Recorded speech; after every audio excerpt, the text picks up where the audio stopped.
This video is about finding slope and rate of change. The slope of a line is a constant or a number that represents how steep the line is. So the first line on the left here rises from left to right, so it's going to have a positive number representing its slope. We use m for slope, so the slope of this line might be something like positive 1/2, whereas the slope of the second line, which is falling from left to right, is going to have a negative number representing it. Slope, so something like -3. The third line is a straight from left to right line. It doesn't rise or fall, so this kind of line is called horizontal. It will always have a slope of 0. And the last line, which goes directly up and down, is called a vertical line. It doesn't have a number that represents its slope. Instead, we use the word undefined. The slope of a vertical line is undefined. How do we figure out the specific number then that represents the slope of the line? So we're always going to create the ratio of the line's vertical change, which means its up and down change, divided by its horizontal change, its side to side change. And that will give us the constant that represents the slope of the line. Another word for vertical change is rise, and another word for horizontal change is run, because you run from left to right, not up and down. So you might also hear the word rise over run as a way of representing the slope. So to figure out the slope of this purple line that we're looking at on the graph here, we want to find a couple of points on the line. Like I see a point here where it crosses through -2, and here where it crosses through 4. And I just want to count the rise and the run between the two red dots that I just made. So to count the rise, I want to start from my point on the left and get to my point on the right. I need to rise vertically 1, 2, 3, 4 units. That's my vertical change. And I need to run to the side 2 units. That's my horizontal change, my rise and my run. So my slope here is the ratio of the rise, which was +4 because I was going up 4 units, divided by the horizontal change, which is +2 because I was going to the right 2 units. And you just simplify the constant, so the slope of this line is +2. Sure enough, it should have been a positive number, because if you look at the purple line, it is rising as it goes from left to right. So you want to just make sure in the end that your slope matches the shape of the line. Make sure that if your line is rising, you have a positive slope, and if it's falling, that you have a negative slope. What if you're given only numbers instead of a graph? You don't want to have to go through the whole process of drawing the graph just to figure out the slope and whether or not it's rising or falling. So you don't have to put these 2 points on a graph and connect them. Instead, you can use this formula for slope, which is just another way of saying how do the y values change, or how does your vertical change compared to your x value change or your horizontal change. And that's how you're going to find your slope without having to use a graph. You're going to use that formula.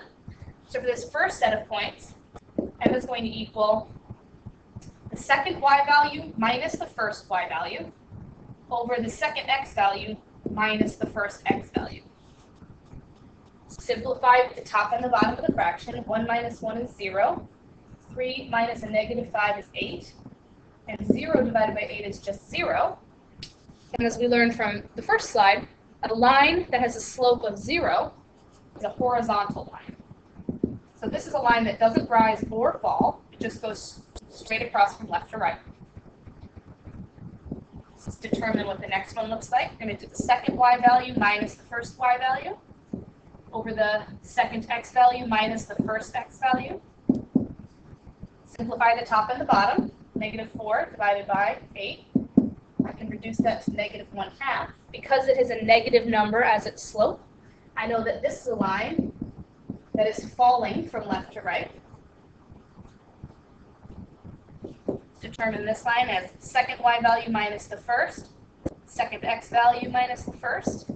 And simplify this to 5 over 6. That doesn't reduce at all, so we'll leave it. It's a positive constant, so this is a line that rises from left to right. So let's see what the last case might look like. Let's spend a page of it here. The second y value minus the first, second x value minus the first. Simplify the top and the bottom. And -7 divided by 0, or anything divided by 0, is not allowed in math. It would give you an error if you tried to do it on the calculator. We can't have 0 on the bottom of a fraction. That's what makes this undefined. So when we simplify it, don't write equals 0, write equals undefined. And then what type of line has an undefined slope is vertical. So the answer to the question is not undefined, though that is the slope. The answer to the question is that this is a vertical line because it has an undefined slope. Two lines can be called parallel if their slopes are the same.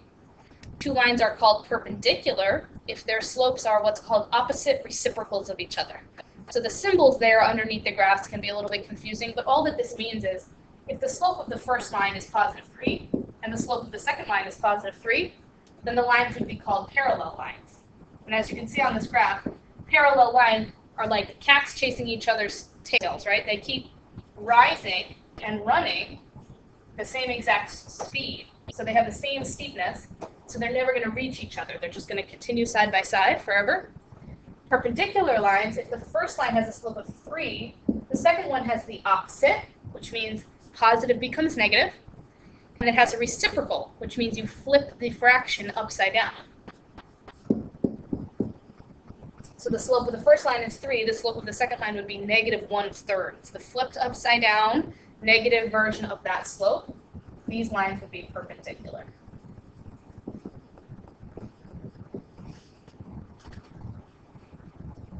You might be asked to determine whether lines are parallel, perpendicular, or neither, just based on looking at the numbers of some points on the lines. So you want to calculate the slope of line 1, call that M1, by just using your first set of points. So second y value minus first, second x value minus first. Simplify the top and the bottom. This comes up to -3/2. Then you want to calculate the slope of the second line using the second set of points. Y value minus y value over x value minus x value. Simplify the top and the bottom, you get 4/6. This simplifies to 2/3.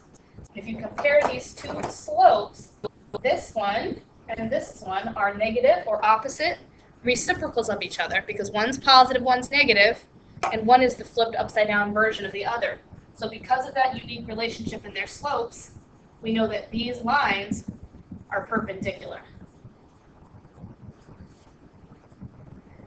And then finally, rate of change is just another word for slope, and we use it in real life situations. So to find the rate of change in a word problem, you put the change in one quantity over the change in the other. And if there's time involved in the problem, that's always going to go on the bottom of the slope, right, where the x value would go, because time is usually our independent variable, and then whatever else is changing depends on the time.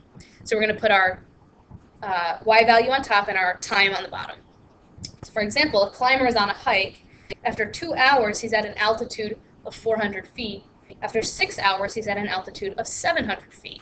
So his slope, or rate of change, is going to be 700 minus 400. That's his change in height, or altitude, over 6 minus 2 to represent the change in the time, right? 4 hours going by, 6 minus 2.